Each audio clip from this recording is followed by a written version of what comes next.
Chicken ফ্রাইয়ের যত রকম recipe আছে তার মাঝে একদম সিম্পল একটা রেসিপি আজকে শেয়ার করছি, যেটা আপনারা ঘরোয়া মশলা দিয়ে বানাতে পারবেন। প্রথমে চিকেন ম্যারিনেট করার জন্য 1 চা চামচ আদা আর রসুন বাটা নিয়ে নিলাম। সাথে দিয়ে দিচ্ছি 1/2 চা চামচ গোলমরিচের গুঁড়া, 1/2 চা চামচ দিয়ে দিচ্ছি লাল মরিচের গুঁড়া, স্বাদ মতো লবণ, আর এখানে 2 চামচ গুঁড়া দুধ, 1 চামচ সিরকার সাথে 1 চামচ পানি দিয়ে ভালো করে গুলিয়ে নিয়েছিলাম, এটা দিয়ে দিচ্ছি। আর 2 চা চামচ দিয়ে দিচ্ছি সয়া সস। এখন এই সবগুলো উপকরণ একসাথে করে মিশিয়ে নিচ্ছি। এখন চিকেনের টুকরোগুলো দিয়ে দিচ্ছি। আমি এখানে রেগুলার কাট করে কেটে নেওয়া একটা চিকেন দিয়ে দিচ্ছি। এটা প্রায় 1 কেজির মতো হবে। খুব ভালো করে মাখিয়ে নিয়েছি আর এখন এটা রেস্টে দিয়ে দিব 1 থেকে 2 ঘন্টার জন্য।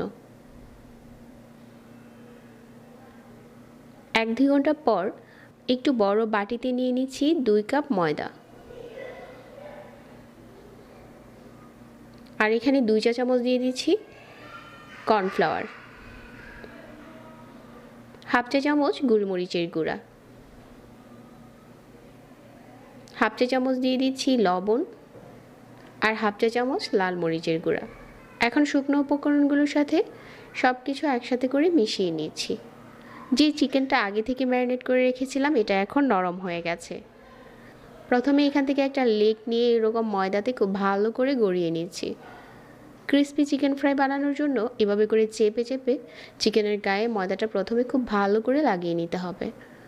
এখন ময়দাটা ঝেড়ে ফেলে দিয়ে একটা বাটিতে পরিষ্কার পানি নিয়ে কয়েক সেকেন্ডের জন্য ডুবিয়ে দিচ্ছি। কয়েক সেকেন্ড পর পানি থেকে উঠিয়ে আমি এটা আবারও ময়দাতে গড়িয়ে নিচ্ছি। অবশ্যই ময়দা গড়ানোর কাজটা একটু বড় বাটিতে করবেন, তাহলে চিকেনের উপরের পাশটা একটু ক্রিস্পি হবে। হাত দিয়ে এভাবে করে ঘোরাতে থাকতে হবে। আর এক্সট্রা ময়দাটা ঝেড়ে ফেলে দিলেই দেখা যাবে যে উপরটা ক্রিস্পি হবে, যে সেটা দেখেই বোঝা যাবে। এরকম চেপে চেপে প্রথমে লাগিয়ে নিচ্ছি।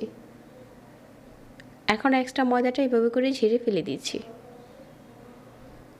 আর এই পর্যায়ে কিন্তু আপনারা চাইলে ডিপ ফ্রিজে সংরক্ষণ করতে পারবেন। একটা জিপলক ব্যাগে ভরে দিয়ে রেখে দিতে পারেন। তবে আজকে এগুলো আমি ফ্রাই করে শেয়ার করছি। গরম তেলের মাঝে দিয়ে দিলাম। তেলটা প্রথমে খুব ভালো করে গরম করতে হবে। আর এগুলো দেওয়ার পর চুলার আঁচ একদম কমিয়ে দিতে হবে। ধৈর্য সহকারে একটু সময় নিয়ে ভাজতে হবে। কালার চেঞ্জ হতে শুরু করেছে আর ওই পর্যায়ে আমাদের ক্রিস্পি চিকেন ফ্রাই রেডি। একটা স্ট্রেনারে নিয়ে এভাবে করে তেলটা ঝরিয়ে নিতে পারেন। এটা এখন সসের সাথে পরিবেশন করলে খেতে দারুণ টেস্টি হয়। আপনি এই রেসিপিতে বাসায় একবার বানিয়ে দেখতে পারেন। একদম রেস্টুরেন্টের মতো করে আপনি নিজেই বানাতে পারবেন ক্রিস্পি চিকেন ফ্রাই।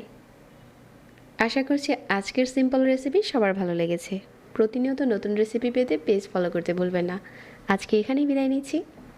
আল্লাহ হাফেজ।